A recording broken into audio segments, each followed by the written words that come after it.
Mesdames, Messieurs, peuple congolais, nous sommes aujourd'hui le 18 mars 2019. 18 mars 1977, 18 mars 2019. 42 ans déjà que Marien Ngouabi fut assassiné au palais à 14h30. Il avait alors 39 ans. Mesdames, Messieurs, Marien Ngouabi fut originaire de la tribu Kouyo, au nord Congo, à 2 pas de l'équateur. Il fut l'un des premiers officiers congolais formés après les indépendances de 1960. Il était Saint-Cyrien, béret noir. Et il faut dire que ce n'est qu'en 1969 qu'il avait pris le pouvoir, à l'âge de 31 ans. Donc il créa le PCT, un parti à tendance marxiste-léninisme. Donc le Congo devenait ainsi la République populaire du Congo dès 1970. Et il faut se le dire que Marien Ngouabi fut d'abord un scientifique. Il avait d'ailleurs un bac plus 5 en physique. Il avait un DA en physique, option énergie solaire. Bon, au point de vue historique, on peut dire aussi que Marien Ngouabi fut un nationaliste et patriote. Et il est mort jeune. Il fut le président le plus aimé des jeunes Congolais. Au moment qu'il est mort, j'étais adolescent. Mesdames, Messieurs, peuple congolais, cette vidéo s'inscrit dans le cadre des devoirs de mémoire. Parce qu'un peuple qui n'a pas de mémoire collective sera toujours dans la récurrence des mêmes erreurs. Et donc la mémoire se construit, l'espoir se donne. Alors, la question que je me pose ici, moi, Congolais, est la suivante. 18 mars 1977, 18 mars 2019, pourquoi Sassou Nguesso a-t-il impunément abusé du Congo, Brazzaville et des Congolais? C'est-à-dire sans qu'aucune réaction. Sassou a fait de ce peuple, de ce pays, il les a traités comme des esclaves, il a fait tout ce qu'il pouvait faire de ce peuple. Mais pourquoi est-il passé si facilement sans être ni arrêté, ni mis hors d'état de nuit et comme ça? C'est ce que je vais vous expliquer par la suite. Et si l'histoire se répète, combien d'autres individus équivalents à Sassou Nguesso sont-ils en dormance dans notre pays ou dans la population générale? Mesdames, Messieurs, je vais faire d'abord le décryptage de cette impunité, ou la chronique de cette impunité, depuis 1973 déjà. Je peux m'aller même plus loin, jusqu'à nos jours, et de s'interroger sur nous-mêmes, d'abord en tant qu'humains congolais, puis citoyens congolais, individus congolais et peuple congolais. L'anthropologie sociale et politique congolaise sera ainsi élucidée. Et pourquoi faire? C'est pour éviter que Sassou Nguesso continue impunément son entreprise de démolition du Congolais et de la nation congolaise. En réalité, c'est pour éveiller les consciences. Mesdames, Messieurs, peuple congolais, faisons maintenant la chronique des événements depuis 1973 jusqu'à nos jours à peu près. Donc en 1973, Marien Ngouabi a à peine 4 ans de pouvoir. C'était un régime communiste, marxiste-léninisme.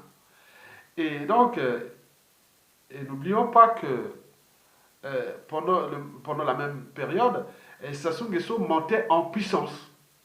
Et pourquoi il montait en puissance? Parce que d'abord, il faut le dire que quand Marine Ngouabi a été arrêté, fut arrêté en 1966 par le président Massamba Deba, et qui est venu les libérer? C'était tout justement Marine Ngouabi, Yobi Opango et Sassou Nguesso. Donc Sassou, Marine Ngouabi dans sa tête, il doit quelque chose à Sassou Nguesso, comme si c'est lui qui l'a aidé à se libérer. Et Sassou Nguesso, en profitant de cette la naïveté, la passivité de Marine Ngouabi, donc il est monté euh, euh, à l'échelon, hein, il est monté très vite. Hein. Donc je vais vous expliquer par la suite. Et donc déjà, il faut le dire que déjà en 1973, il avait déjà pris le contrôle des services secrets. Sassou Nguesso en 1956 fait le certificat d'entrée au collège. Donc nous on appelait ça CP. Et je sais pas, on dit qu'il avait alors 18 ans. Mais comment cela se fait-il qu'à l'indépendance, quand Yulu prend le pouvoir en 1960, on envoie Sassou Nguesso, certainement, je ne sais pas, 1962, c'est ça, et pour aller faire formation de sous-officier. Il ressort là-bas sous-officier. Sous-officier, je ne sais pas ce que ça veut dire, là. Sous-officier, c'est aspirant ou autre. Mais comment cela fait-il qu'entre 1962 jusqu'en 1975, il devient commandant de l'armée?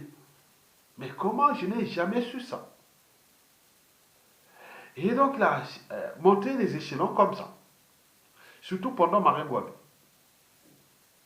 Donc, il a profité de la naïveté de Marine Ngouabi pour monter dans l'échelon. Et lui, Marine Ngouabi, bon, ben, lui dit, Marine Ngouabi, c'est fils en montant. Mais il en a abusé de Marine Ngouabi, en réalité, Sassou Nguesso. Sassou Nguesso devient, en 1973, le patron des services secrets congolais.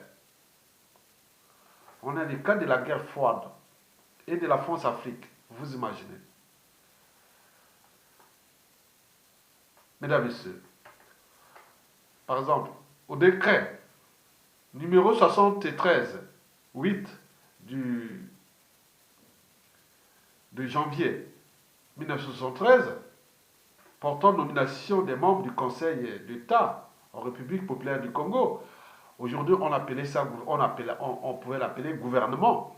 Bon, quand on voyait dans l'article premier parmi les nominations, on a nominé les noms membres du gouvernement. Beaucoup sont encore vivants ici. La moitié sont encore vivants. Et donc, le ministre de l'Intérieur, c'était tout simplement Charles Maurice Siana. Et dans l'article 2 de ce même décret, on voit qu'au poste de la sécurité et de la défense nationale, c'était resté aux mains de Marine Ngouabi. Mais pas pour longtemps. Mesdames, Messieurs. Alors, comment quelqu'un qui a eu ce niveau de collège et autres a pu monter échelon jusqu'à revenir, jusqu'à ce qu'il soit devenu là? Donc, Sassou Nguesso n'a pas de culture intellectuelle, ni idéologie, ni quoi que ce soit, mais qu'est-ce qui a piqué les gens jusqu'à le faire monter quelqu'un qui n'a qu'un niveau de collège et qui l'armée, il est allé faire les trucs de sous-officiers, autres, il n'a même pas fait de guerre, autres, simplement avoir libéré Marine Ngouabi, et il monte les échelons. Donc on voit quand même la naïveté, la passivité des Congolais à ce moment-là. Tout le monde l'a fait rouler, tout le monde l'est passé là. Bon, on joue bien sûr le tribalisme, mesdames et messieurs.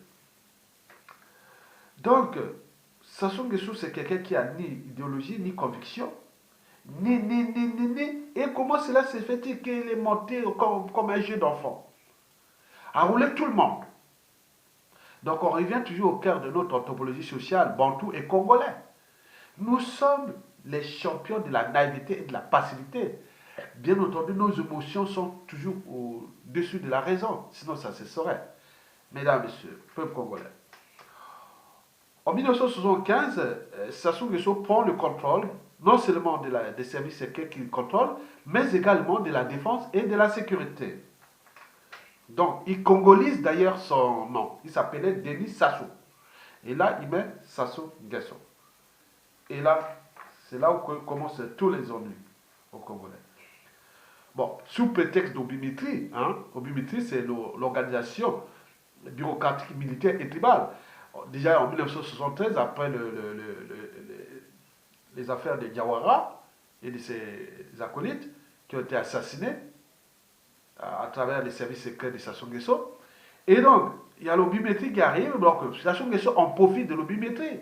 L'obimétrie, c'est l'organisation bureaucratique, militaire et tribale. C'est-à-dire le pouvoir n'était pas du côté du gouvernement, mais simplement du côté de ces officines politiques à caractère tribal. Donc c'était entre ma tribu Makwa à l'équateur, à deux pas là, la tribu de Marengwabi, et puis quelque part là, à côté, la tribu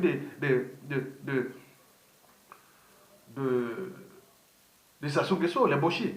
Donc Makwa chez moi, et après c'est Marengwabi, Kouyou, et puis Marengwabi au milieu.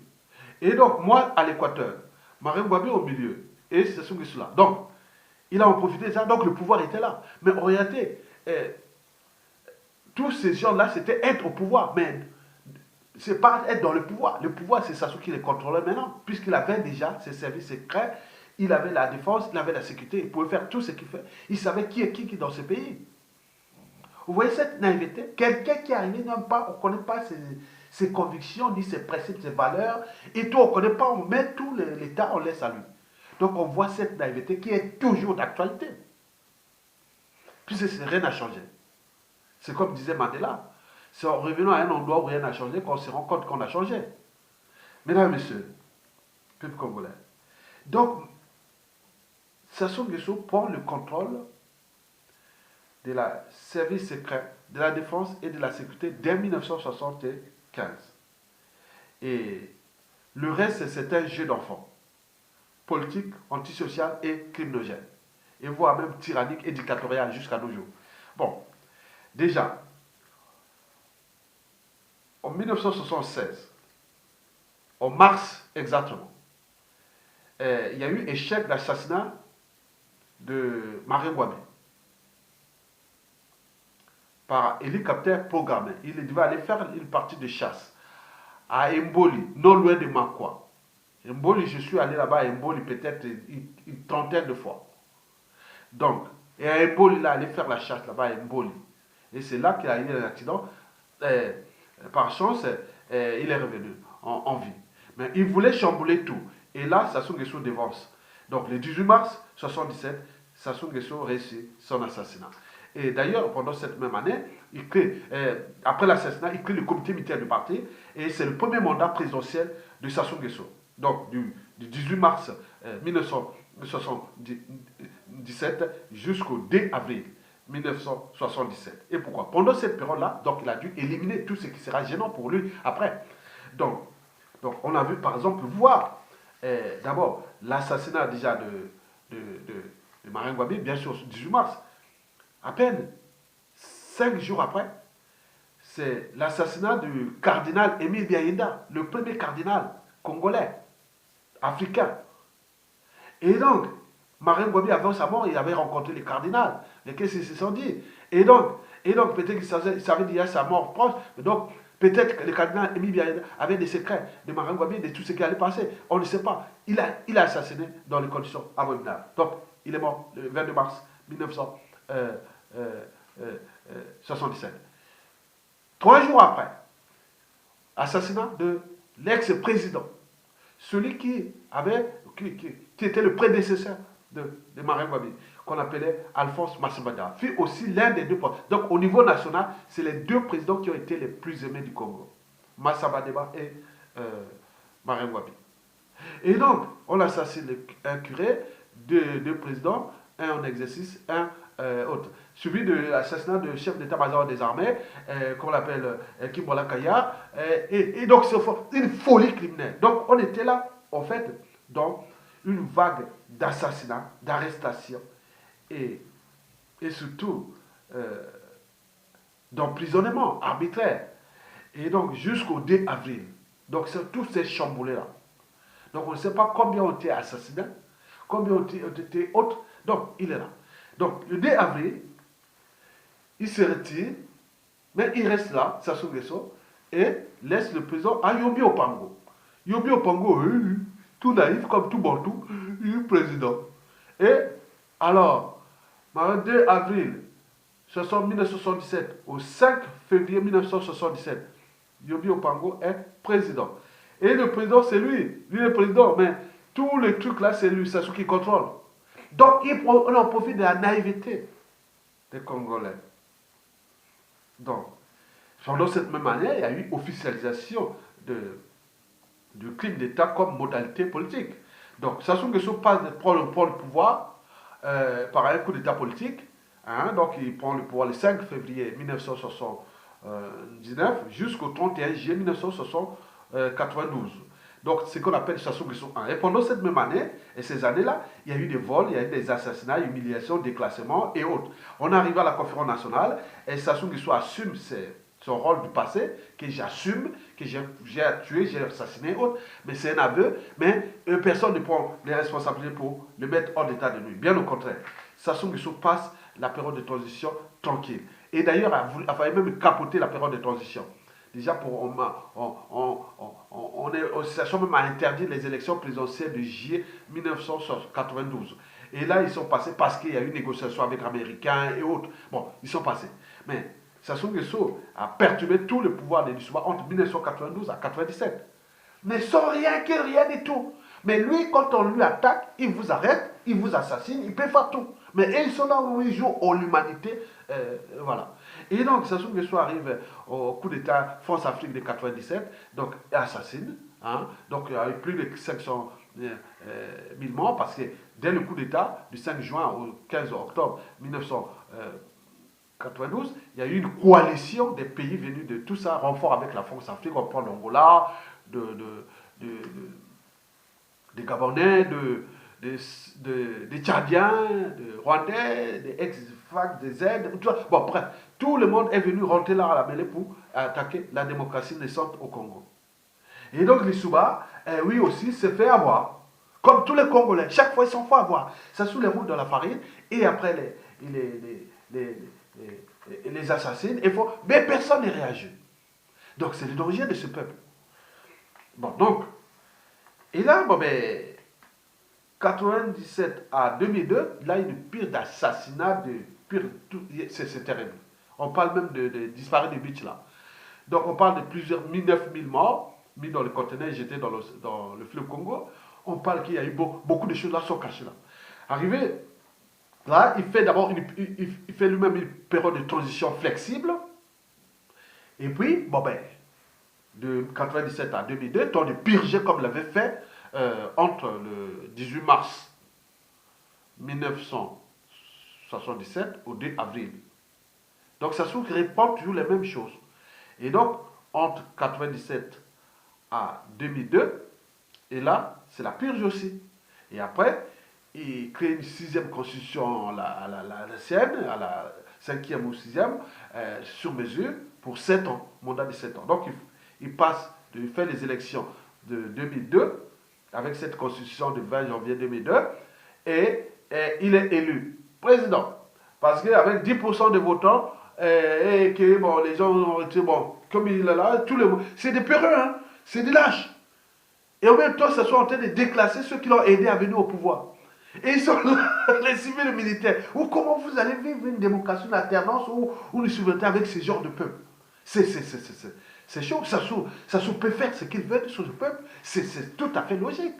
Si le peuple n'est pas un officier et autre, Sassou peut dire non à Sassou l'attaque et lui dire ah tiens, attends, président, je t'ai aidé. Il joue en naïveté dans ce monde de boîte. Mesdames et messieurs, donc Sassou Nguesso passe de 2002 à 2009, puis en 2009, il refait la même chose, donc hold-up électoral, peut-être 5% de votants, et il passe 2009 jusqu'en 2016. Bon, il faut aussi se le dire que Sassou Nguesso, c'est que, bon, ben, entre-temps, il y a eu quand même beaucoup des choses qui sont passées, par exemple, les explosions du 4 mars 2012, où les camps de munitions a explosé, et beaucoup de morts, et beaucoup de populations, même de son fief, et aucune réaction, même des gens originaires de ces zones-là qui sont avec Sassou. Dit non, il y a un problème, on l'arrête. Non, rien du tout. Rien du tout, bien au contraire. On est là, on vient se digner, lui il est là, il fait genre d'émotion. Puisque nos émotions sont au-dessus de la raison. Et Sassou Nguesso joue avec ce peuple. Moi, je suis au Congo, Brazzaville, président. Moi, je peux jouer avec ce peuple comme Sassou Nguesso l'a joué. C'est terrible, c'est vraiment humiliant. Sassou joue avec les Congolais. Parce que nous sommes prédisposés à la soumission. Les émotions au-dessus de la raison. Résultat avec les problèmes de tribalisme, c'est un peuple de moutons et tout compagnie. C'est jamais vu. Donc, Sassou nous a éveillés quand même. Il nous a éveillés. Parce que vous êtes rien, vous n'êtes pas un peuple, vous êtes des femmes. Et je m'en abuse d'ailleurs. Qu'est-ce que ça peut faire? Depuis Marie Gwabi jusqu'à nos jours, il en abuse toujours. Donc celui qui a tout compris comment Sassou Nguesso, la presse Sassou Nguesso va être très dangereux. Parce que quelqu'un crée des enliers et dit, ah tiens, c'est que Sassou Nguesso a fait ça avec ses officiers militaires, cadres politiques, civils et intellectuels. Personne ne peut prendre la responsabilité, même collégiale, l'arrêter ou autre. Mais on se peut indigner avec les moyens colossaux de l'État dont il dispose. Et ce qui se passe, mesdames et messieurs. Donc, 2015, Sassou Nguesso sait que, bon, j'ai un peuple de moutons, de toute façon, ils ne peuvent rien, c'est des merdes, je peux les foutre les bazars, je peux les faire n'importe quoi, il n'y a rien, il n'y a pas de peuple, donc j'ai les moyens de l'État, même de manière injuste, je fais ce que je veux. Ok? On se soumet au. Voilà. Et tout le monde voit. Ok. Il passe là, il prépare déjà les trucs, il dit non, référendum anticonstitutionnel 2015. Les peuples se soumettent. D'abord, ils se trahissent entre eux, les hommes politiques se font entre eux, mélangeant tribalistes, attention, on va nous tuer, on va se dire. Bon, très bien. Bon, en Algérie, ailleurs, partout, les gens ont pris le courage, mais c'est un peuple qui n'est pas courageux. Et c'est ça on abuse. Donc, je mets là l'anthropologie sociale. Et donc, Sassou Nguesso, bon, il fait le hold-up électoral en 2016. Qu'est-ce que ça peut faire? Puisqu'il est chez lui. Vous rentrez dans cette... Attends, c'est jamais vu. Le peuple congolais là, écoutez bien. Celui qui a souvent entendu les Congolais, il parle du nord, sud, est. Écoutez, laissez des trucs du nord, sud, des tribalistes, c'est ça. Mais c'est la même génétique de lâcheté. Elle est du nord au sud de lâcheté. C'est une génétique de lâcheté. Ils ne sont pas courageux. Et je l'ai mesuré d'ailleurs. Donc, Sassou Nguesso fait son hold-up, il fait les terroristes dans le pôle, et on fait plein de trucs, il se divise nord-sud. Attends, les quartiers nord, on ne peut pas mobiliser, nous, les quartiers sud, autres. Et si les quartiers sud prenaient le pouvoir, pour qu'ils ne prennent pas le pouvoir, aller jusqu'au bout et prendre le pouvoir. Le quartier nord, si il peut mobiliser, pourquoi pas prendre le pouvoir, on parle des quartiers nord, autres. Comme si ce qui se passe ici en Occident, ailleurs, quand il y a un problème d'injustice, ou même de souveraineté autre. On a dit, non, tiens, c'est d'abord les quartiers là-bas nord qui doivent bouger, ou la France au nord, ou la France au sud, la France à l'est. Donc, vous voyez, ça, là-bas, c'est récurrent. Donc, en réalité, on revient toujours à cette problématique de Congolais. Est-ce qu'ils savent qu'ils sont humains? Est-ce qu'ils savent qu'est-ce qu'est un individu? Qu'est-ce qu'un citoyen? Qu'est-ce qu'un peuple? Donc, d'abord, pour faire le découpage d'un humain, pour aller plus vite, l'humain, c'est celui qui a déjà franchi certaines barrières, qui sont celles de la raison. Il n'y a rien de plus élevé dans la vie que la raison. On peut du temps dire non, c'est pas possible, on ne peut pas faire ça, je n'accepte pas ça. Je peux mourir pour mes convictions, je vais aller jusqu'au bout, et pour là, il nous a fait ça, on va jusqu'au bout. Mais si vous jouez à les émotions, au-dessus de la raison, et qu'on vient dire, tiens, on va nommer un poste de responsabilité là, on vous a fait ça, ça soit donné un peu de trucs là, il s'est calmé, il s'est pleuré, et autres. Donc il vous emmerde. Et c'est bien comme ça. Mesdames et messieurs, les barrières de l'esprit critique, nous ne sommes pas capables d'additionner ni de multiplier les talents et les bonnes volontés. Nous sommes que dans le sens de les soustraire ou les diviser. Et ça marche. Donc l'art de diviser pour régner, et donc ça que cela, les amalgames, tant que les Congolais seront divisés, parce qu'il y a des problèmes de ces crises de civilisation, on n'a pas franchi les barrières de la raison et de la tribu aussi. Et donc, c'est un jeune enfant pour Sassou Nguesso. Et n'oublions pas la conscience. On n'est pas conscient de nos actes, habitudes et comportements. On n'est pas conscient que nous sommes dans les conditions d'indignité. Donc on ne peut pas. Oui. N'oublions pas les valeurs. On n'a pas transmis les valeurs de liberté, de dignité, de justice. Et du but même de la condition humaine et essentielle. Ici, il arrive une injustice et on s'indigne, on se situe et on agit. Mais là, rien du tout. L'humain, ça c'est l'humain. L'humain. Mais l'humain, c'est pas... Attendez, vous devez être raisonnable. Mais vous n'êtes pas raisonnable. Bon, il faut faire le décryptage. Est-ce que les Congolais connaissent que c'est un individu? Un individu, c'est celui qui a la liberté et sa dignité. Donc si vous n'êtes pas, parce que la liberté et la dignité, c'est la première fondamentale des droits de l'homme, partout écrit dans les traités des droits. Donc, celui qui n'est ni libre ni digne est esclave ou sujet. Et si, la question, s'il s'agit d'obéir à un pouvoir injuste, à un homme aussi cynique et autres, est-ce que vous connaîtrez la liberté, la dignité, même la vie et autres? Rien du tout. Même le but de la condition humaine, on le voit. Donc vous êtes en train de soumettre à un être mortel qui s'abuse de vous parce qu'on connaît notre anthropologie qui n'est pas bonne. Elle est mauvaise. Nous ne sommes pas le sort de l'intérêt général. Et là, nous parlons de l'individu. Donc, nous, la liberté, la dignité. Mais n'oublions pas que nous, au Congo, on dit les citoyens. Citoyen, c'est quoi? Citoyen, il a des droits et devoirs envers sa nation. Oui, et la société d'ailleurs. Donc, nous avions des droits et devoirs sacrés. Donc, pour être citoyen, il faut d'abord être humain, puis individu. C'est-à-dire, on a des libertés et dignité. Et donc, on se bat pour ça, jusqu'au bout. Et n'oublions pas citoyen. Citoyen, on a des droits et devoirs envers sa nation et la société. Mais là, on a tout renoncé. Quand on a tout renoncé, on est esclave. Et ça, on abuse. C'est bien écrit dans les traités d'anthropologie, même de droit. Au terme des citoyens. Qu'est-ce qu'un citoyen? Nous ne sommes pas des citoyens. Nous sommes des sujets, devenus des esclaves. Mesdames, Messieurs, en terminant, mais vous savez que l'ensemble des citoyens font un peuple. Eh bien oui. Mais c'est-à-dire qu'on a un pouvoir et une souveraineté à défendre. Et donc, là, le pouvoir n'est plus du côté des peuples, mais du côté des Sassou Nguesso. C'est un problème, c'est un souci. Et pourquoi? Parce que nous sommes quelque part d'abord des peuples de moutons, à la différence des peuples de buffles.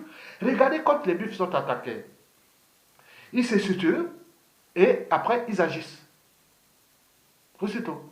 Les moutons ils disent à qui se tourne. Regardez quand les lions attaquent les gnous ou les zèbres. Tu vois, ils sont tranquilles. Mais les buffles, c'est pas possible. Hein. C'est dans le sang. Même quelqu'un qui a étudié ici, qui a connu la liberté, la dignité, les manifestations ici, manifestations autres, anthropologie culturelle, ça peut être un effet d'entraînement, de conditionnement. On est conditionné à s'entraîner, à être libre, à se défendre ses droits et autres. Mais les gens arrivent là-bas, ça y est, ça recommence.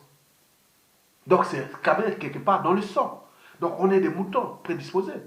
Donc les moutons, c'est quoi? Les peuples de moutons, c'est des peuples plus ou moins intelligents, peu structurés, moins organisés. Le pire, on n'est pas courageux. On est des naïfs et heureux. Et donc, ça sont des questions, on abuse. Mesdames, Messieurs, le danger, c'est que déjà, Sassou Nguesso prépare 2020, 2021, il va passer. Il va certainement passer à son fils et faire tous les réseaux. C'est un pays, oui. Nous pourrons arriver dans la situation de la mort d'Ali Bongo, excusez-moi, de Omar Bongo, puis Ali Bongo prend le pouvoir. Ou même ce qui est passé il y a des mots. Ouais. Donc la dynastie, Sassou se prépare, la dynastie. Il va passer, il doit passer. Puisque vous avez tout renoncé. Civil ou militaire, même les tribus. Regardez, les tribus avant, on attaquait un membre de la tribu. Les gens se défendaient les membres de la tribu. Par exemple, le cas de ce qui s'est passé dans le Poul, ça soit attaquer le Poul. Mais il y a des cadres civils, politiques et militaires. Du Poul. Et la ville de Brazzaville, c'est de l'Ari Congo. Ils pouvaient faire opération Ville-Mort et faire. Ils ont tout renoncé. Sassou Nguesso a attaqué Mokoko, Makwa. Nous, à l'époque, on défendait la tribu. Makwa, il y a des officiers autres et des militaires autres qui sont avec Sassou. Ils pouvaient soit donner un message d'alerte qui est attention, danger. Ou se désolidariser de lui, ou même les mettre hors d'état de nuit. Mais là, il est en train de faire. Mais qu'est-ce que ça peut faire? Puisque nous sommes de cette naïveté. Et lui, il est en train d'en abuser. Et ça, ce panier va être quoi? On va le mettre comme ça dans le panier des contentieux historiques, dans la psychanalyse. Parce que ne faites jamais aux autres ce que vous ne voulez pas qu'on fasse sur vous-même. Ce que ça soit à faire là, ça a donné beaucoup d'idées à d'autres. Beaucoup d'idées. Et donc, l'idée sont parfois positives et d'autres diaboliques et sataniques et même du mal. C'est que Sassou Nguesso a fait la coalition. Par exemple, en trahissant Mokoko, oui, il est resté là tranquille. Bon, tu sais que l'histoire se répète. On ne sait pas qui de quoi demain pourra dire, ah oui, Hitler l'a fait. Hein. entre 1918 et 1940 avec la France. Vous savez que 22 ans après, il a recevoir ça. C'est que Sassou Nguesso a fait avec le Kouyou et les Congono, Pironga. Et donc, ils ont oublié ça. Je vous dis non. Je vous dis que j'ai les bruits de fond. Les gens la boule. À ma quoi surtout, Mokoko. Ah là là, c'est un fort de Sassou Nguesso. S'il ne traite pas le problème de Mokoko positivement, Sassou parti. Ah non. Nous sommes étendus de Makwa, c'est énorme partout dans le monde. Ils sont oubliés au pays autres. Et la haine, vous allez faire avec les Téké, vous allez oublier ça. Vous allez faire avec les Larry Congo et les Gonyari.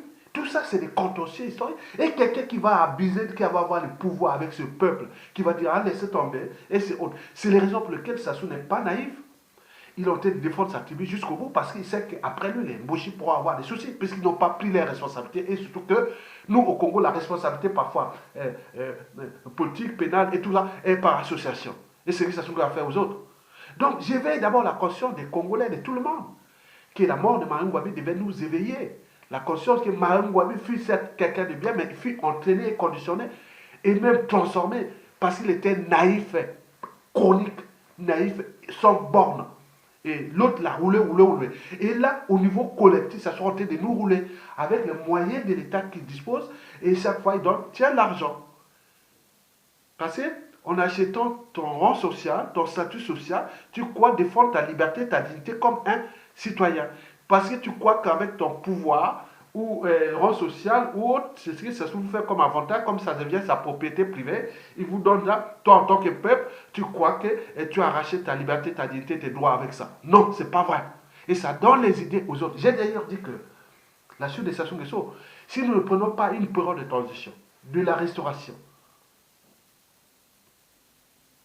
où on va tout chambouler, devoir de mémoire, vérité et réconciliation, et réformer le mode d'accession au pouvoir.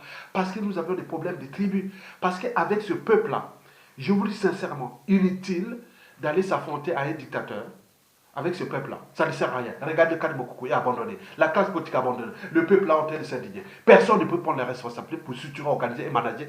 Et la désobéissance civile, déjà, on l'a donné tous les outils. David Landy. Le jeune Issoami Landy a donné des idées, rien du tout. Et même les gens viennent à la charge pour dire, ah oui, mais autres, ils ne savent même pas réfléchir. On a donné tout aux hommes politiques là, désobéissance civile, Brazzaville, la Pointe-Noire bloquée, personne ne bouge pendant 20 jours, ça sous-tombe. Mais là, rien. Ils sont là. C'est ça qu'on appelle peuple mouton. Ils ont tout renoncé à leurs droits et devoirs. Mais ils attendent quoi? Au moment venu, ça va recommencer. Il y aura un autre. On ne peut pas vivre une démocratie sans peuple, avec un peuple comme ça. Donc, c'est un peuple qui est conditionné, ou même entraîné, ou soumis, ou prédisposé qu'à vivre que dans une dictature. C'est ce qui va arriver d'ailleurs. Ce n'est pas un peuple. On ne peut pas faire une démocratie avec ce peuple-là. D'où l'enjeu de repenser la démocratie au niveau d'abord local, c'est-à-dire ethnique, parce que quand les gens sont entre tribus, ils sont plus actifs. Mais quand il y a les interactions entre tribus, ah, la faute est aux tribus. Donc, comme nous sommes les champions des amalgames, et du négationnisme, et de tous ces trucs-là, on dit, ah, la faute des boucs émissaires d'ailleurs, et donc on laisse aux autres. Et celui qui est malin, il en profite, comme ça se le fait déjà. Donc, nous, par conséquent, la transition sera obligatoire pour restaurer d'abord ce pays au niveau de vérité et de réconciliation, puis restaurer l'État et son autorité, et puis repenser les institutions nouvelles pour que ce pouvoir, nous étions d'abord avant l'arrivée des Blancs, on était des petites tribus qui étaient semi-autonomes, mais on veut créer des petits trucs semi-autonomes. Et c'est là où partit la démocratie au Congo-Brazzaville. Mais si vous mettez ça jacobinisme centralisé, il n'y a pas d'homme providentiel au Congo, jamais, il n'aura jamais. Tout pouvoir entraîne toujours l'abus. Donc on peut voir quelqu'un de bien s'il n'est pas entouré d'une bonne officielle politique et des convictions vraiment solides. Mais avec ces enjeux des puissances et autres, ce n'est pas possible. Donc il faut réformer le pouvoir d'en bas vers le haut. Donc d'où les autres de l'introduction du fédéralisme. Et qu'il faudra repenser, adapter à nos réalités culturelles. C'est une adaptation d'un régime conventionnel et que nous pouvons tous les adapter. Mais en tenant compte de la réalité, je vous dis que Sassou Nguesso, si nous ne faisons pas attention, nous avons encore Sassou Nguesso sur le dos jusqu'à 2030, ou même la famille, et tout ça, ils vont passer. Ils sont en train de se préparer, parce qu'ils ont sait que c'est des moutons, c'est des lâches. Oh. Quand tu vois les officiers, les militaires et tout compagnie, c'est des merdes, c'est des lâches. Ils auraient pu prendre les sanctions. Les sanctions ont été préparées là. Vous regardez, la situation de 2019, c'est comme vraiment 2014 à 2016. Donc nous sommes là, 2019, c'est 2014. Qu'est-ce qui s'est passé? 2020, ça sera 2015. Qu'est-ce qui s'est passé au Congo? Et 2021, ça sera comme ce qui s'est passé en 2016. Et donc, ils peuvent transformer là. Ils sont en train d'agir. Ils sont en train d'agir. Ils n'ont plus le choix. Ils sont au bout du rouleau. Ils sont au bout, à bout des sous. Donc, ils s'en foutent. Donc, regardez. 42 ans après la mort de Marine Ngouabi, comme si rien n'a changé. Comme disait déjà Mandela. C'est en revenant à un endroit où rien n'a changé. On se rend à quel point qu'on a changé. L'anthropologie est la même. Et cette histoire de passivité, de prédisposition à la soumission au chef et eux compagnie, mais depuis l'esclavage, passant par le colonialisme et aujourd'hui le néocolonialisme qui est entretenu par nous-mêmes. Donc on remarque toujours. Donc, je vous dis, pour terminer, la journée à la mémoire du commandant Marine Ngouabi, oui, puisque je l'ai rencontré, le commandant Marine Ngouabi, nos villages ne sont pas, il venait souvent pendant les vacances à 2 pas de mon village. Là, il passait pour aller vers Abois. Et l'autre, là, je ne veux pas dire chez les familles Bangui. Bon, bref. Et c'était là tout le temps, tout le temps. Chez moi, au village. Je vous Marine Ngouabi. Vraiment un jeune, vraiment calme, simple, comme moi. Voilà. Donc, moi, je vous dis sincèrement, nous avons des hommes bien au Congo. Mais il faut leur donner les outils que demain, pour gérer ce pays, vous devez éviter, comment on appelle, vous devez appliquer ces 5 règles-là que je vais vous donner. Dans ce monde brut, hein, il faut se dire que dans ce monde brut, il y a 5 règles à suivre. Et ils sont universels et immuables. Donc, parmi ces règles-là, donc, il faut le dire que si vous êtes à la charge du destin commun et de tout cela, donc, vous devez d'abord arrêter ce que nous avions subi depuis jusqu'à nos jours. C'est-à-dire cette passivité sans borne, cette naïveté sans borne, cette lâcheté sans borne et le manque de courage. Et donc, parmi ces 5 règles-là que je vais vous les citer, donc la première règle est la suivante. Parce que nous sommes dans un monde de brut. Il ne faut pas dire que nous, on est humains, mais il ne faut pas, même famille, amis, autres, il ne faut pas être naïf. Il ne faut pas. Sassou, c'est comme ça. C'est pourquoi il est passé. Il est comme ça. Vous croyez qu'il est, il est ça. Donc la première règle, ne soyez pas des naïfs chroniques ni des passifs heureux. Jamais, jamais. Donc, la deuxième règle qu'il faut appliquer, il faut se dire que ne laissez jamais quelqu'un gérer votre cerveau. Parce que si vous laissez quelqu'un gérer votre cerveau, vous avez tout perdu. Vous laissez gérer votre cerveau par indicateur autre. Donc, vous savez que le cerveau, c'est la ressource qui nous reste. Quand on a tout gagné ou perdu, c'est tout le cerveau. Si vous laissez gérer votre cerveau par quelqu'un, non, jamais. Jamais. Et donc, si vous gérez votre cerveau, c'est que vous laissez toujours en éveil la raison. Le doute, le jugement, la réflexion, la philosophie, l'analyse. Donc, vous êtes toujours en éveil. L'émotion, c'est zéro. L'émotion, on a besoin des émotions à un moment donné. Mais l'émotion, il ne faut pas tout rester dans l'émotion. L'émotion comme la joie, la peur, le dégoût, la soumission. Oh, oui, c'est bien. On peut faire. Ça fait partie de l'humain. Les animaux ont rarement des émotions. Mais nous avons ça pour, pour se libérer un peu dans la vie. Mais quand il arrive des situations où il y a vos intérêts et les intérêts du peuple, vous appelez à un moment donné les émotions.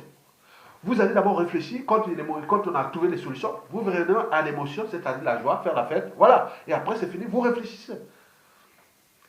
La troisième règle, je vous dis qu'il faut toujours avoir le sens du détail. Jamais, jamais, jamais, jamais rester dans le truc légèreté haute. Détail, ça soit le sens des détails. Il sait ce qu'il fait. Vous pouvez lui avoir dit ça, vous croyez qu'il a oublié? Non, il va venir. Quand il y aura un moment, il vient. Mais lui, il fait ça dans les clés du mal. Mais vous pouvez faire ça dans le sens de raisonner. Par exemple, moi, il y a des gens qui m'ont fait du mal. Je le fais dans le sens d'additionner ou multiplier les talents, ou les volontés, ou résoudre un problème. Mais pas dans le sens de venir là, non, tu viens, moi, je vais te tuer, je vais te faire. Et ils font ça comme ça. Donc, La quatrième règle, ne faites jamais confiance à personne de manière permanente. Donc vous avez dans les relations sociales, il y a la confiance, méfiance et défiance. Donc vous devez placer la confiance au milieu. Et des côtés gauche, vous avez la méfiance et des côtés droite, vous avez la défiance. Donc vous devez être en méfiance et en défiance de manière permanente, même avec quelqu'un qui vous fait confiance. Donc la confiance doit se mériter, ne se décrète pas. Donc c'est un état d'acquis. La confiance n'est jamais acquis. Donc il faut qu'il lutte comme ça. Donc vous êtes toujours en méfiance et en défiance vers quelqu'un, même si tu le fais confiance. Et là, vous pouvez aller plus loin. Donc personne ne pourra jamais te faire du mal. Parce qu'il y a des gens, quand tu dis dans ton tout, ils abusent. Parce que l'humain a toujours tendance à l'abus. Donc il va abuser de vous. Comme Sassou Nguesso s'est abusé des femmes, de tout le monde. Il continue encore. Bon, donc, cinquième règle, il faut toujours défendre ses intérêts. Ah oui. Toujours, toujours, toujours. Dans la raison. Et ses intérêts doivent être au profit ou au service de l'intérêt général. Mesdames, Messieurs, peuple congolais, vivement l'immortel Martin Ngouabi, et nous avions eu deux présidents très importants au Congo, toi-même. Historiquement, on voit que les trois premiers ont été bons. Après, ça n'a pas été bien. Nous avons Yulu, Massamba Deba et Martin Ngouabi. C'est ça, en fait. Si on pouvait transformer entre là et après, nous ne serons plus là. Nous serions vraiment un bon pays. Mais nous, ce qui est arrivé, c'est Yobi, Sassou Nguesso, Lizouba, tout ça, c'est vraiment de la merde. Et ce qui fait que, bon, quand on a essayé un peu de changer les logiciels, bon, ben, ils sont venus à la charge. Parce que c'est des systèmes, rien ne se crée, rien ne se perd, tout se transforme. Donc, ils sont entre eux, l'histoire des femmes, donc, cette histoire du Congo, qui est de Sassou Nguesso jusqu'à nos jours, c'est d'abord une histoire des femmes. Les femmes au Congo ont été au cœur des drames, des tragédies politiques, et qui ne datent pas que d'aujourd'hui. Donc, ça a commencé depuis. C'est l'histoire des femmes, plus simplement, au Congo. Et des pouvoirs, et puis d'argent et des rangs sociaux, d'ambitions personnelles, au détriment de l'intérêt général.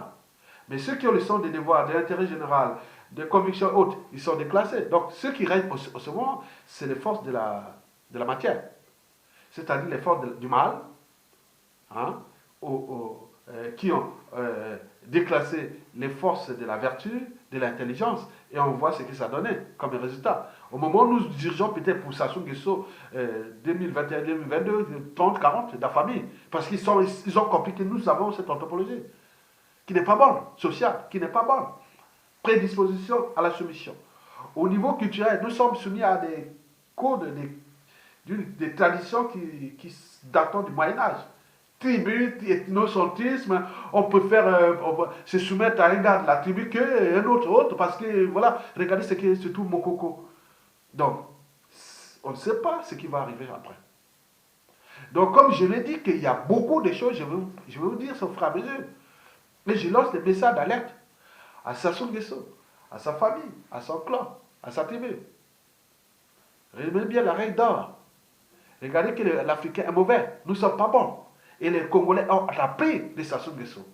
Il s'agit bien sûr, quelque part, de faire d'entraînement et même de conditionner d'emprise sur le côté anti-social et l'équipe de gène. Donc nous avions des Sassou Nguesso puissance, je ne sais pas combien, dans la population générale.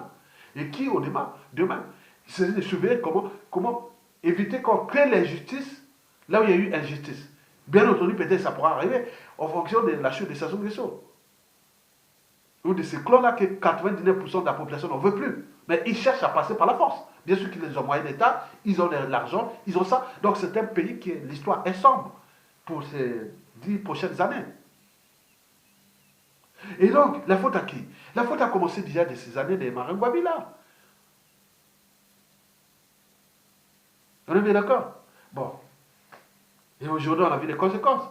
Mais Martin Ngouabi n'était pas seul. Sassou Nguesso d'ailleurs. C'était avec tous ces écuries, cette oligarchie politico-affairiste, intellectuelle, mélangée avec les innocentristes, le tibanisme et les ambitions personnelles, l'histoire des femmes, tout mélangé. C'était un mélange, c'était un bouillon de culture. Et comme personne ne veut prendre les responsabilités, et donc Sassou avance. Et c'est comme c'était net mortel, il va partir. Mais le problème, c'est que vous pouvez se trouver dans deux situations. Premièrement, on pourra s'entendre ensemble pour régler ça de manière raisonnable et et civilisé. Mais ça peut arriver dans le chaos. Et ça, on peut avoir une mêlée de tous les tribus qui ont été victimes avec tout ce monde-là, et contre le clan, les Sassou, les Guesso, les tribus et autres, du point de vue administratif, politique, économique et autres, mélangés avec tous ces trucs-là, l'acharnement et tout ça, ça peut arriver. Donc on se prépare à quelque chose qui peut être dramatique. Pour ces gens-là, parce que le peuple a tout perdu, n'a plus rien à perdre. Le peuple, c'est qui? Toi, vous et moi. On ne sait pas comment on va se trouver avec quelqu'un qui a fait du mal à ta maman, à tes enfants, à ta famille et autres, et que tu prends le contrôle du pouvoir, et tu te dis, ah tiens, c'est peut-être mon tour aussi. Donc, vous imaginez, il y a d'autres qui disent, ah, c'est peut-être mon tour de les punir. D'autres disent, ah, peut-être c'est mon tour de réformer cette société. Bon, donc, tout dépend. Donc, je vous dis qu'il y a des situations de sont puissance mise dans la population générale. Ils attendent au moment venu. Ils vont peut-être s'acharner contre ces gens-là. Et c'est ça le danger. Merci beaucoup.